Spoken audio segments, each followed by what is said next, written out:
Estou tentando encontrar aqui uma foto que era o que eu tinha pensado em te mostrar. Essa gaveta aqui tem uma fotona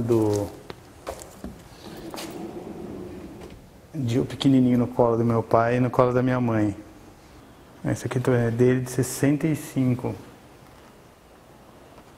70, eu não tinha nem nascido. Que é uma pintura, acho que é gouache em papel. Ele tinha um ateliê em casa. Então ele tinha essa coisa mesmo, assim, sabe? Chegava em casa, jantava, pegava um esquinho e tal, ia lá pro ateliê pintar. Eu gostava de ir na Odonto, na universidade, e aí ele me dava uns dentezinhos de plásticos, de resina, que eram os dentes para fazer molde, modelo, e aquelas coisas de dentista, e eu ficava fazendo furinho no dente, assim, sabe? Esculpindo, fazendo umas coisinhas, assim, a gente adorava ficar mexendo naqueles aparelhinhos de dentista, assim. Até tem um trabalho, que é um dos primeiros trabalhos que eu fiz, que está aqui, que é um trabalho são todos os meus dentes de leite que meu pai guardava, assim, que é muito engraçado, que eu fiz, acho que um dos primeiros trabalhos que eu mostrei, assim, foi esse trabalho, que é uma placa de gesso com esses dentes, que é um arco com os dentinhos de leite, assim. No meu trabalho, essa busca de ressignificar os objetos, acho que não é uma parte do meu trabalho, assim, de ressignificar objetos que têm um valor sentimental, coisa assim, mas eu acho que tem alguns objetos que às vezes eles, né, pela convivência com eles, assim, você começa, olha, né, começa a entender, né, algumas relações e acho que vai aparecendo devagar, assim, não é uma coisa assim que é rápida, né, é uma coisa que envolve tempo, né. Achei. Isso aqui provavelmente deve ser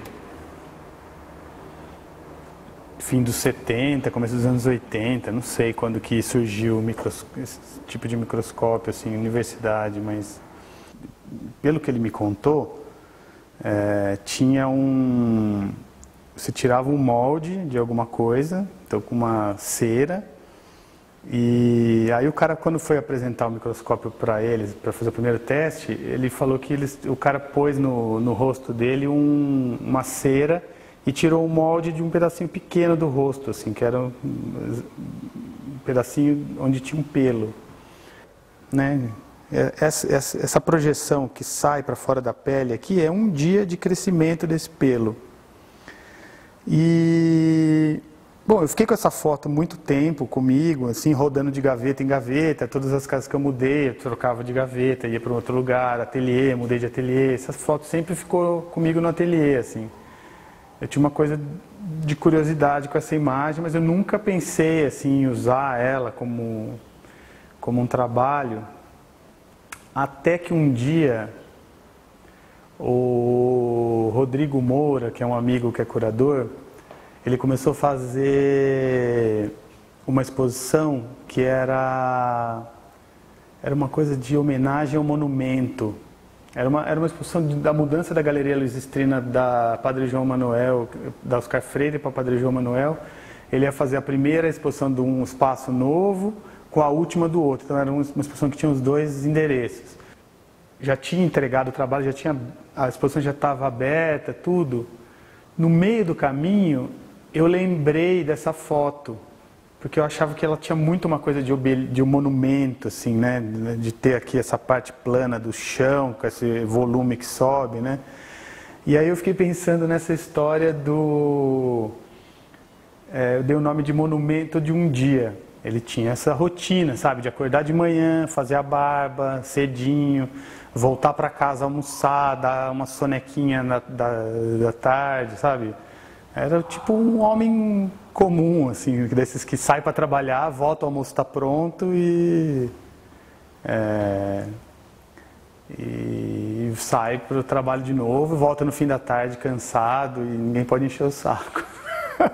Uma coisa, quase que uma ética de comportamento masculino, né? Essa coisa do fazer a barba, de você estar com a barba feita, né? Assim, E é você derrubando esse monumento todo dia, né? Essa coisa que cresce, você derruba, cresce, você derruba. Então acho que eu fiquei pensando muito nisso, assim, nessa ideia de controlar o corpo, né? De você cortar essa... E ele se ergue sempre como um monumento de resistência, né? De uma coisa que resiste a essa passagem do tempo, assim, né? Aí eu resolvi ampliar ele numa escala que ele ficasse mais ou menos da minha altura, assim, sabe? Ele tivesse uma escala com o corpo, assim, né? Então você ter esse enfrentamento dessa coisa microscópica que é né, uma resistência que você quase não percebe ali, né? E a hora que ela vira um monumento, assim, ela passa a ter uma, sei lá, uma outra relação, né? Eu fico olhando para essa imagem e vai me passando coisas, assim. Tem coisas até que eu penso e depois eu mudo de ideia, assim. E isso acho que está nessa relação que eu tenho com a imagem, nessa relação que eu tenho com a imagem e com a história dessa imagem, né? De eu saber de quem é e tudo, de ter uma relação próxima da pessoa que me contou essa história, né? Que ao mesmo tempo que tem uma coisa do monumento, ele tem uma coisa quase que da lápide também, né? Então essa coisa da passagem do tempo, assim, da duração da vida, é muito presente nesse trabalho, né? É um marco tanto de resistência, né?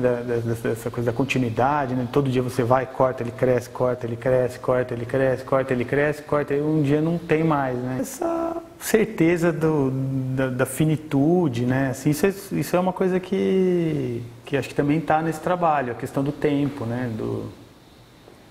Esse é um trabalho muito fora da curva, assim, né? No minha produção. Geralmente, meu trabalho ele começa com o desenho, eu vou pensando, aí o trabalho vai se construindo como imagem, né? Esse é o contrário, né? Ele começa, ele me aparece como uma imagem e eu vou pensando nele, assim. O fato de eu passar a pensar nela como um monumento e tentar teorizar ou tentar, sei lá, pensar num conceito a partir dessa imagem que tornou ela um trabalho. Para mim me interessa esse enigma, sabe? Esse enigma da imagem, assim. É a dúvida, sabe?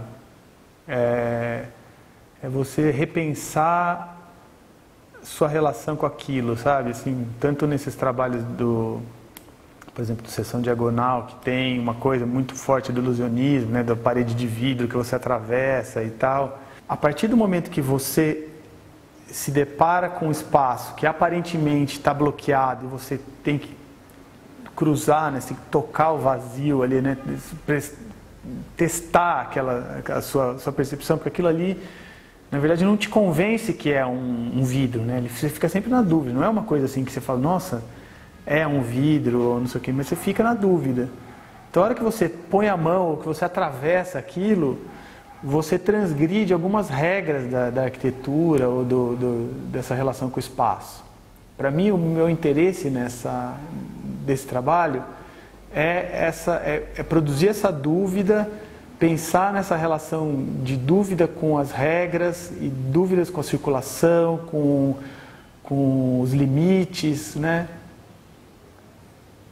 Até quando eu fiz esses trabalhos de microscopia, eu fiz também uma série de mapas que eu mandei para uns laboratórios de microscopia que faziam análise de papel, uma análise química do papel. Era um laboratório nos Estados Unidos. Eu fiz para a Bienal de São Paulo esse trabalho. E a minha ideia era pegar mapas que tivessem a linha de divisão entre um país e outro, alguma fronteira qualquer assim, e cortar um pedacinho desse papel que tem impresso em cima a linha e mandar esse papel para a microscopia, como se você pudesse entrar na linha. Eu mandava para o laboratório e mandava a escala que ele tinha que ampliar, que era a escala do mapa. Então é como se eu chegasse na escala real. Então, por exemplo, aquele mapa tinha uma escala de 1 para 136 milhões.